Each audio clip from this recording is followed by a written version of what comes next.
Nauwi sa suntukan ang sayawan sa isang pista sa Bacolod City. Nagkasiksikan umano dahil umulan ang nahulikam na rumble. Tinutukan ni Adrian Prietos ng GMA Regional TV. Kasunod ng umano'y masamang tinginan, ay nagsuntukan ang mga lalaking ito pasado 3:00 ng madaling araw nitong linggo.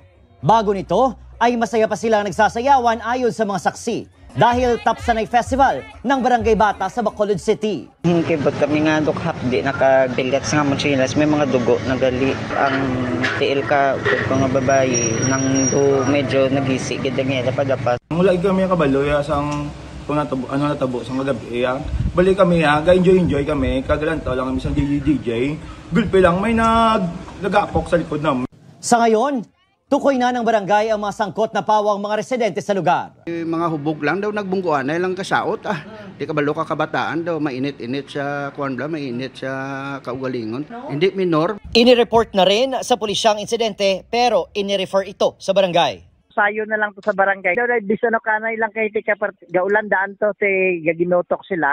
Amo tong nagresulta. Wala man personal life. Pinatawan ng parusang community service ang mga sangkot. Muna, maupod sila sa mga klagger, pangalog to. May klaggers kami. Kot sang kalog, manglibyo, community service. Pinuntahan namin ang bahay ng mga sangkot para kunin ang kanilang panig pero walang humarap sa amin. Mula sa GMA Regional TV at GMA Integrated News, Adrian Prietos. Nakatutok, 24 oras.